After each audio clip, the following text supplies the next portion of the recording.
Hey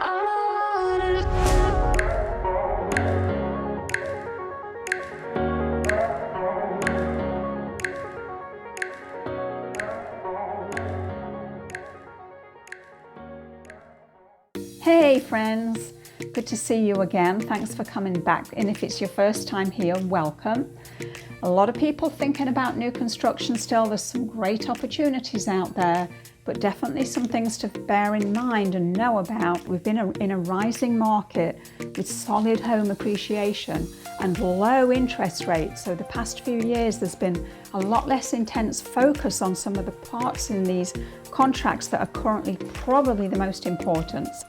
So there's two main things that you sign: pre-contract documents and then the contract.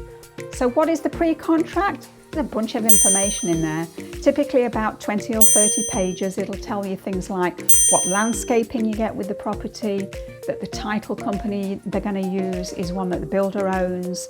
If there's additional taxes, like because there's a CDD as part of living in the community, then you'll find information on that community and homeowners association, deed restrictions that you're agreeing to abide with, all that good stuff. Because if you can't agree with any of that, then you don't need to sign a contract to build. Now, you might be required to get flood insurance. It'll tell you that. Don't go by what the sales agent tells you necessarily, because that's determined by FEMA, and the flood maps sometimes take a little bit of time to get updated when there's new construction going on. Now, at the time of going to contract, you have to decide any structural changes that you might want. Do you want to flip the house plan to be the other way around with the garage on the other side? Do you want to change bathroom layouts, heights of doors? Do you want to add tray ceilings? All that stuff will be there as well. There'll be information about the design studio, what that currently looks like. You know, for a while we weren't seeing anybody going to design studios, they were closed, but a lot of them have started to, or have already reopened that option. Then you get to the actual purchase agreement. That document is probably going to be like 70 or 80 pages. And right at the top, it will tell you this is a legally binding contract, and that in the event of a dispute, buyer agrees that any dispute between the buyer and the builder will be resolved by binding arbitration, and that you're waiving the right to proceed in court with a jury trial. Always a good idea, though, to read anything that's in uppercase, and especially if it's in bold. Right, so the purchase price, appraisals, and your deposit will usually be some of the next things. Now, notice that as soon as you've signed it, it typically is going to state that, and I'll give you an example, buyer cannot terminate the buyer's obligations under the agreement without being deemed in default. In the event that an appraisal of the property is less than the total purchase price, buyer will be obligated to pay the total purchase price or be subject to the paragraph entitled Default and Remedies. If, when this house is built in 18 months or so, it doesn't appraise, you're paying the difference, you're paying that appraisal gap, and you've signed to say that you understand that. If you fail to close that deposit that you put down when you go under contract, and that could be as much as 10 or 15% of the value of the house, is at risk. And the majority of contracts will state that you aren't getting it back. You are typically going to be required to get approved through the builder's home lender, their affiliated lender. Now, you aren't required to close with them because they can't force you to. Yet there are some advantages, the main one being if their lender actually screws up, they've got to accept that. But if you go with an outside lender and they screw up, then that's on you and they're less forgiving. So as soon as you're under contract, you need to get a conditional loan approval. Within the first 45 days, your house isn't even started yet. It's important that you understand once you've got that conditional loan approval in that first 45 days, then there'll be a paragraph that will tell you something like this.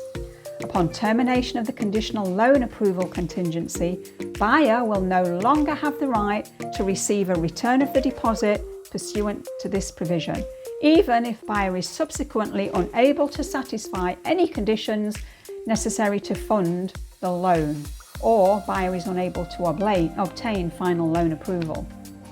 So this does mean once you are through that contingency, you are no longer getting that deposit back. Whether or not the house appraises, whether or not the interest rate goes down or up, and whether or not your employment situation changes for any reason the contract stands. You know, I've been hearing some lenders in new construction are offering 12-month rate locks on the interest rate.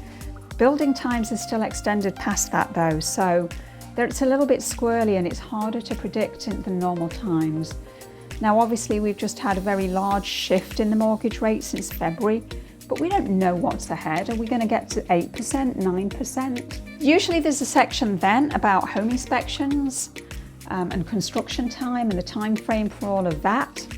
That's determined by the seller in the seller's sole discretion, and according to the contract, they have 2 years after the purchase date of contract to complete the build. Now, prior to COVID, that was never an issue.